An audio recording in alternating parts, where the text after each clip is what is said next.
All right, peace.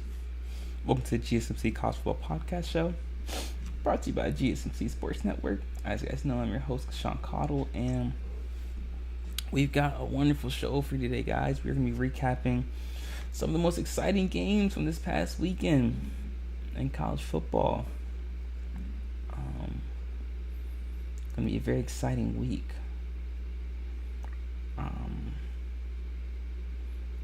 It was a very exciting week. Very interesting games.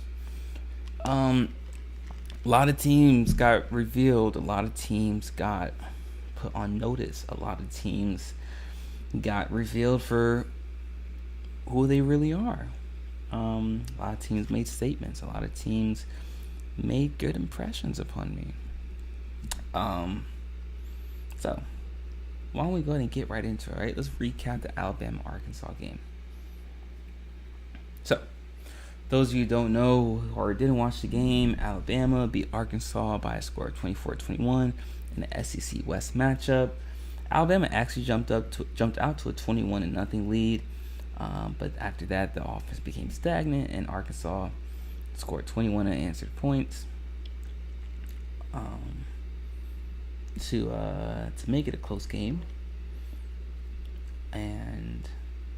And this is an instance where I watched this game on Saturday, and the score is close. The score is close, but if you watch the game, it wasn't as close as what the score says. Arkansas did. They scored 21 answer points, like I said, but it never felt like Alabama lost control of the game. They definitely took their foot off the gas and got complacent, but it never seemed like they were in danger of losing that game. And a lot of people are saying, well, Alabama just, they haven't put a complete game together yet, and they're not the Alabama of old. They just don't look very good. They took a step back, and I understand that, and to an extent, they're right. To an extent, people say that are right. However, one of the biggest qualities in championship caliber teams in any sport, any level, is their ability to win despite their deficiencies. Their ability to win despite not putting their best performance. So winning almost strictly off of culture and intangibles. And that's what Alabama's been able to do. Listen, they've cleaned, as the weeks have gone on throughout the season, they have cleaned up their penalties, they have cleaned up their turnovers, and they haven't put a complete game together, but they still are managing to beat teams. They beat Texas A&M on the road, they beat Arkansas, like I said, at home, they beat Ole Miss. So they have they got some quality wins. And the fact that they're ranked number 11 still is just an indication that the AP poll will continue to look for any opportunity to denigrate Alabama, because they have Alabama fatigue. And eventually they're going to do the same thing with Georgia if Georgia doesn't manage to put up a dominant win. But Georgia's another example of a championship pedigree team where, listen, they might not have played a complete game, but they're still finding ways to win despite not playing a complete game, a perfect game. So, and that's what I've seen. So, this week's matchup between Alabama and Tennessee will say a lot.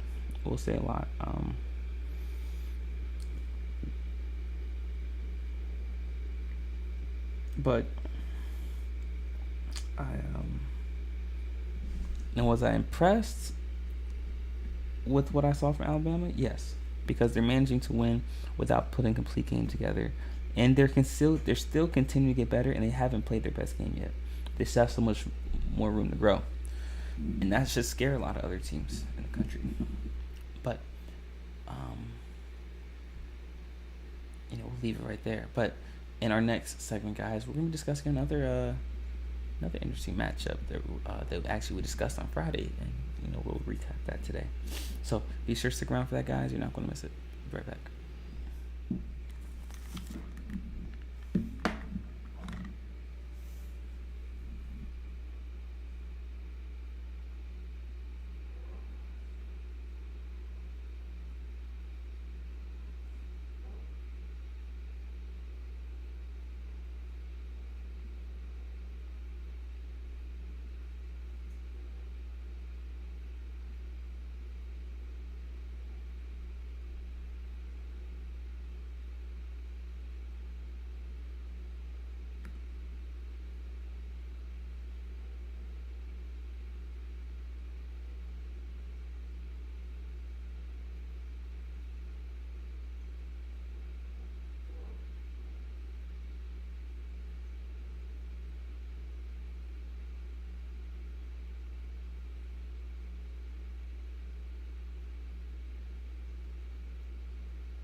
All right, welcome back. In case you missed the first segment of our show, we recap the match between Alabama and Arkansas.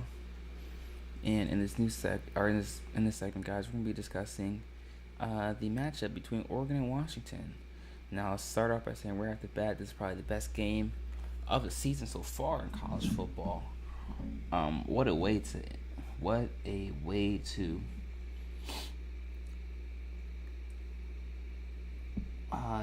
close a game. I mean, my goodness. So, for those of you who didn't watch the game, Oregon had the lead 33-29. About 2 minutes left, and it was 4th and 3, if I'm not mistaken, from their own 45-yard line. They go for it on 4th down. They don't convert. Washington gets the ball. They score in 2 plays to go up by 3 with about 1:20 left. Oregon drives down the field. They drive down to Washington's 35-yard line, if I'm not mistaken, for a game-time field goal, right down the middle, right down the uprights. Field goal kicker misses it though, wide right, and Washington goes on to win the game by a score of 36-33. Now, takeaways from this game. Excuse me. I was impressed with the physicality that I saw from Oregon and from Washington as well. Both these teams are much more physical than I expected them to be. Especially Oregon, and especially Washington as well. Especially on the interior, both teams are much more physical than I expected. Something that I'm interested in thinking about though, like, do both these teams look physical because they're going up against Pac-12 opponents? Are they actually physical? Will they look as physical as they did on Saturday if they were to go up against a Georgia or a Penn State or an Oklahoma or even Alabama? And that's one thing I'm interested to see moving forward. But after watching this game, this tells me that Washington is, without doubt, right now one of the 4 best teams in college football. And they're, without question, the best team in the Pac-12. But what I saw from Oregon tells me they might either be the 2nd or 3rd best team, as opposed to the 4th or 5th in the Pac-12. I would love to see how they match up against Oregon State, another team that's extremely physical in the Pac-12. She had to handle that physicality. And Michael Penix Jr., talked about this before. Washington can run the gauntlet. They got a tough November schedule, but if they can manage to go undefeated, don't be surprised if Michael is holding that Heisman Trophy in November, in New York, come the end of the season. But like I said, so one thing that stood out to me was the physicality of both of these clubs, man. It was phenomenal to see, man. Great game. Michael Penix Jr. this is my first time being able to watch a full game of his, and he looks extremely composed. He looked poised throughout in the pocket at all times. Never looked startled. Never looked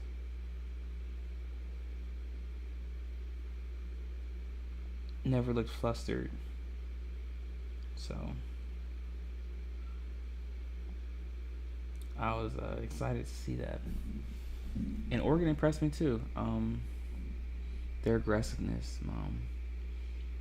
You can win by that, you can lose by it, but if you're gonna lose, you can lose on your terms, right? So I'm completely impressed with that. What I saw. As you guys know, I've been someone that wasn't entirely sold on Oregon coming into the game, but this game showed a lot. Showed me a lot about Oregon, but this game just validated what I thought first about Washington. That they obviously have the best. They have the best offense in college football, and their physicality. They showed enough physicality during the game on Saturday to say to me, okay, they're actually one of the 4 best teams in college football. But something that's been consistent with these Pac-12 teams for the past 15 or so years is, they look good playing against each other in the conference, but once they square off against teams from other Power 5 conferences, do they still manage to display that level of physicality, that offensive efficiency? Does that dissipate? And that's something I'll be interested to see moving forward. But just based on what I saw within the Pac-12, listen, Washington's clear and ahead the best team in the conference, and I've been saying this for all season. And I'm glad, like I said, that this game was on ABC and people were finally able to see Washington in a primetime game and watch them. So I'm glad that people were able to see that. They got Arizona State this week, and then after that, I believe they have USC. If I'm wrong about that one, you guys can correct me. But it's nice. It was good to see. It's a good game to see. But let me know what you guys think. Are you guys sold on Oregon? Are you guys sold on Washington? Do you guys think Washington's the best team in the Pac-12? Do you guys think that Washington is the top 4 team in the country? Is that far-fetched to say? Let me know what you guys think in the chat room. Share your thoughts. I would absolutely love to hear what you guys think about this. Because I think Washington's pretty good. I think they're one of the 4 best teams in the in the country. Sorry, definitely the 4 best teams in the country, without a doubt. But in our next segment, guys, we are going to be discussing an ACC matchup between Miami and UNC. Be sure to stick around for that, guys. You're not going to miss it. We'll be right back.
All right, welcome back. In case you missed the first couple segments of our show, we just recapped the matchups between Alabama and Arkansas, as well as the matches between Oregon and Washington. And like I said, in this segment, guys, we're going to be discussing an ACC matchup, recapping the game between Miami and UNC. And I want to just say this real quick, guys, real quick. I know people have been sold on Florida State being the best team in the ACC. But listen, based on what I saw from North Carolina, UNC in this game matchup against Miami, I'm not entirely sure Florida State is the best team in the ACC. Listen, we're talking about a Miami team North Carolina team that's 6-0, 3-0 in the conference, averaging over 250 yards total offense, only allowing 260 yards total offense. Listen, they imposed their will physically on this Miami team, a Miami team that some people had as one of the best teams in the ACC before they lost to Georgia Tech. Miami team that beat Texas A&M easily, and I'm not entirely sold on. Listen, Florida State is an amazing team; they're great, but I know I talked last week about could Louisville give Florida State a run for the money in the ACC, but forgive me, I spoke too soon, and I completely oversaw my UNC because my UNC completely imposed their will on Miami. Listen, they outscored Miami 21-0 in the third quarter, which is when they jumped out to their lead. But man, the defense just creates a lot of turnover. The defense, North Carolina, this past weekend against Miami, they follow the bend, don't break sort of mode. But generally, they create a lot of turnovers, and they don't necessarily give up a lot of points typically. But this game showed that their offense can score the best of them. They can score if they need to. The game gets into a shootout, they can score. And that's what you wanted to see. That's what I was excited to see. And listen, I was impressed. I saw what I needed to from UNC. I think UNC is second best team in the ACC. This is showing me that ACC has a lot more talent though than I expected. And then I was talking about a couple teams in the top 25. Talking about Florida State, and like I said, UNC and Miami and Louisville. Four ACC teams in the top 25. That's pretty good.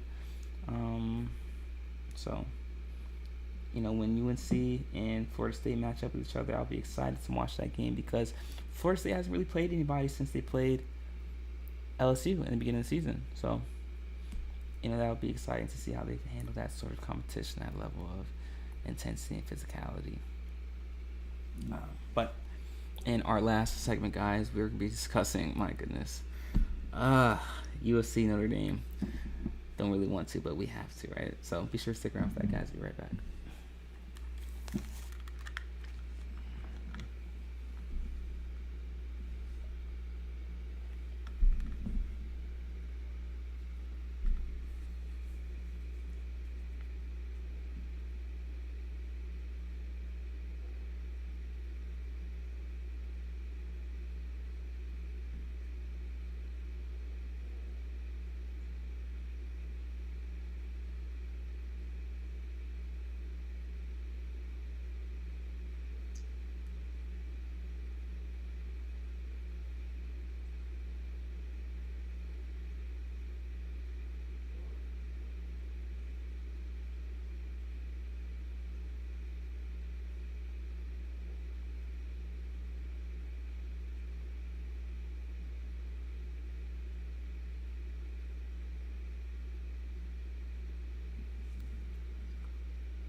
All right, welcome back to the last segment of our show. In case you missed the previous segments, we just recapped the games between Alabama and Arkansas, as well as Miami UNC, to go along with Oregon and Washington. And in this matchup, in this segment, we're going to be discussing or recapping the matchup between USC and Notre Dame. Listen, I'll be the first one to say I need to eat crow because I was completely off for my prediction here. Listen, you guys know how I feel about about Notre Dame, and how I just don't think they're that good of a team. I think they're constantly overrated. But listen, I'll be the first to say I was impressed with what I saw from Notre Dame. I was impressed with their defense's ability to generate turnovers, but I was more impressed with their offense's ability to score off of those turnovers. USC did not look like they were capable of handling the pressure and the intensity of playing a team as physical as Notre Dame. And it showed. I mean, listen, Caleb Williams had 3 turnovers. Yeah,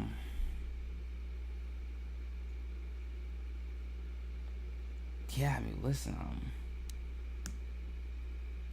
48-20, man, and I was the first one to say that I had USC blowing out Notre Dame. So I was completely wrong. Listen, Notre Dame proved me wrong, and this was the first time I was impressed with what I saw from Notre Dame, but this tells me a lot about USC as well, that they're not as good as we thought they were. Listen, we know they had a weak schedule up until this point. You know, the offenses look good up to this point, but it's by far the best defense they played. We already know what USC's defense was. They were questionable all year. But to the defense of USC's defense, no pun intended, when the offense committed turnovers, it put the defense in bad position. Like, they're backed up against their own end zone. So Notre Dame, they had to go far to score. Listen, I think Notre Dame is the best team in the country now. No, but do I think USC is a top 10 team? No. But listen, I wasn't sold on USC. I didn't think they were one of the best teams in Pac-12. So I didn't learn anything new per se, but I was impressed with what I saw from Notre Dame. It was the first time they popped out on the screen to me, and I said, okay, well, that's okay. They look good. They're deserving to be ranked in the top 15 or whatever, wherever they were ranked at in the beginning of the season. But I don't think they deserve to be ranked there now just because they beat USC, a team that clearly isn't even one of the four best teams in the Pac-12. No, not at all. Listen, broken clock's right twice a day, right? But that's it for our show for today, guys. Thank you so much for tuning in. If you haven't already, be sure to hit that like button and the subscribe button as well, so you guys can stay updated on all of our latest content that we post daily. And if you haven't already, be sure to follow us on Patreon as well. You can do so by going to patreon.com, click on the search bar, and typing in GSMC Sports. That way you can access to all of our exclusive content that we post daily. And if you'd like to support our network and our company, you can do so by following the link in the ticker below. It's streamelements.com/GSMCSportsNetwork./tip. Once again, it's streamelements.com/GSMCSportsNetwork./tip. None of this is possible without you guys as fans, so we're so grateful and honored for all the love and support you show us, and it's a privilege to be here and have this platform with you guys. If you haven't already, be sure to check out the other shows on the GSMC Sports Network: the GSMC Baseball Podcast, GSMC Basketball Podcast, GSMC Fantasy Football Podcast, and GSMC NFL Podcast as well. All of our hosts provide great insight on sports they cover, and it's an honor and privilege to be working alongside some of the best when it comes to sports media. So, with that being said, guys, we'll be back again same time tomorrow, 7 p.m. Eastern Standard Time. Until then, continue to stay safe, be vigilant, make smart decisions, and peace.